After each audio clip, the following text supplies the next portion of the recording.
ආයුබෝවන් අද මම ඔයාලට හඳුන්වා දෙන්න යන්නේ අපේ කිචන් එකට විනාඩි 5න් රසවත් කෑම පිළියෙල කරගන්න පුළුවන් තවත් අලුත් උපකරණයක්. මේ වීඩියෝ එකකින් මම යන්ත්‍රය පිළිබඳ විස්තර සහ කෑම පිළියෙල කරගන්න විදිය පෙන්නනවා. වීඩියෝ එක අවසානයේ තෙක් බලන්න. ඔයා මගේ මේ වීඩියෝ එකට කැමති නම් මගේ channel එක subscribe කරන්න, like කරන්න, comment කරන්න, share කරන්න.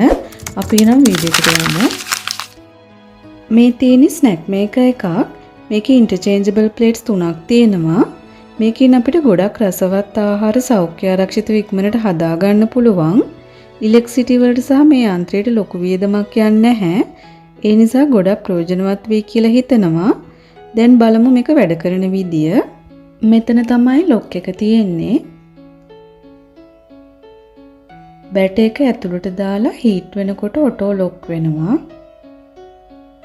මේ තියෙන බ්‍රවුනිස් හදන ප්ලේට් එක.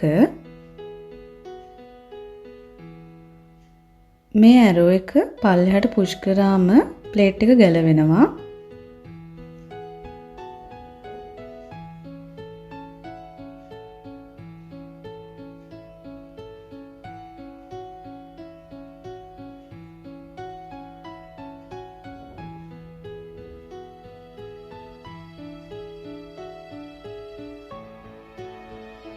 මේ තියෙන කෑලි දෙක මේ හෝල්ස් දෙකට දාලා තමයි දාන්න තියෙන්නේ.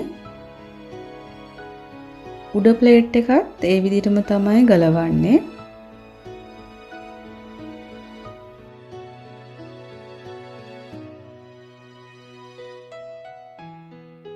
මේ තියෙන waffle ප්ලේට් එක, මේ තියෙන ඩෝනට් ප්ලේට් එක, ඒ දෙක මම කලින් පෙන්නපු විදිහට ස්නැක් මේකර් එකට දාගන්න පුළුවන්. මේ ස්නැක් මේකර් එකෙන් waffles, donut, brownies විතරක් නෙමෙයි අපේ උදෑසන ආහාරය, රාත්‍රී ආහාරය වුණත් අපිට හෙල්දි විදියට හදාගන්න පුළුවන්. මේක non stick surface එකක් තියෙන්නේ. ක්ලීන් කරන්න ලේසි. රෙද් එකකින් පීදාන්න විතරයි තියෙන්නේ. automatic temperature එක control වෙනවා. power on වෙනකොට මේ light එක පත්තු වෙනවා. temperature එක control වෙන විදිය මේ light එකෙන් බලා ගන්න පුළුවන්. මේකේ ඇතුලේ තියෙන්නේ මේ වගේ coil එකක්. 600 watt power capacity එකක් යනවා මේක වැඩ කරන්න. දැන් මම ඔයාලට පෙන්නන්නම් මේ තියෙන waffles විනාඩි 5න් හදාගන්න විදිය. පාන් පිටි කෝප්පයයි, බිත්තර එකයි, baking powder තේ හැඳි කාලට පොඩ්ඩක් අඩුවෙන්, ලුණු ස්වල්පයක් සහ fresh milk කෝප් එකක්. fresh milk නැත්තම් ඔයාලට පිටි කිරි දිය කරගෙන ගන්නත් පුළුවන්. පොල් කිරි උනත් පාවිච්චි කරන්න පුළුවන්. දැන් හොඳින් කලවම් කරගන්න.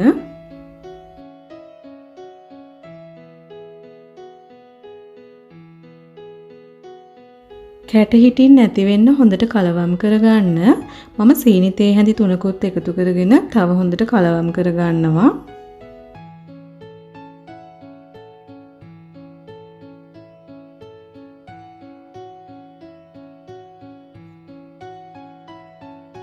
දැන් කලවම් කරගෙන අවසానයි. බැට එක මේ විදිහට තමයි තියෙන්නේ.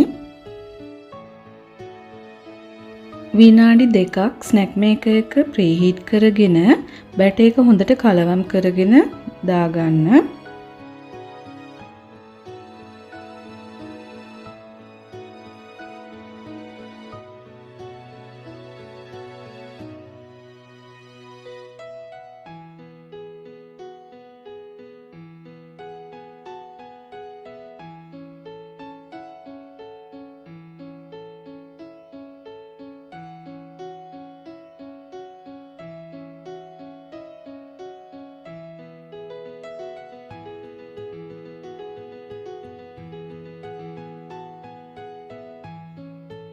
විනාඩි 5කට ටයිමර් එක තියලා ඇරලා බලන්න ඔයාලට ඇතිද කියලා.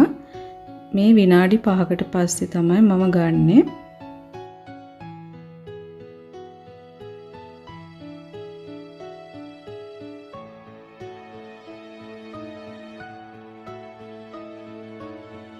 ඒ විදිහටම මම තව එකක් හදාගත්තා.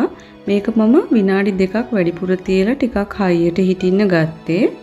තව අපි මේ වොෆල් එක රසවත් කරගන්න, පෝෂණය වැඩි කරගන්න පළතුරු එකතු කරගෙන හදන විදිය බලමු. මම මේක හැදුවේ උදෑසන ආහාරයට ළමයින්ට කන්න. මුලින්ම මම මීපැණි ටිකක් එකතු කරගත්තේ. ඊළඟට ස්ට්‍රෝබෙරිස්, බ්ලූබෙරිස් දාගන්නවා. ඔයාලට කැමති ඕනම පළතුරක් එකතු කරගන්න පුළුවන්. නැවත සැරයක් මීපැණි දාගෙන විපින් ක්‍රීම් ටිකකුත් එකතු කරගන්නවා. මේ දේවල් අවශ්‍යම නැහැ. තියෙනව නම් විතරක් දාගන්න.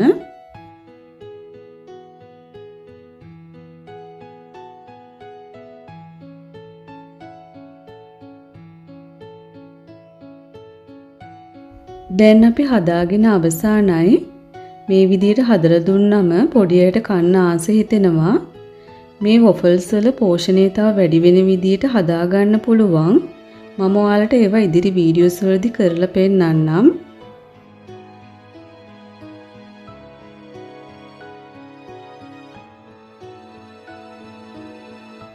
ඔයා මගේ මේ වීඩියෝ එකට කැමති නම් ලයික් කරන්න, ඉදිරියේ එන වීඩියෝස් බලා ගන්න සබ්ස්ක්‍රයිබ් වෙන්න, මේ සම්බන්ධයෙන් ඔයාලගේ අදහස් කමෙන්ට් කරන්න, යාළුවන්ට බලන්න ෂෙයා කරන්න.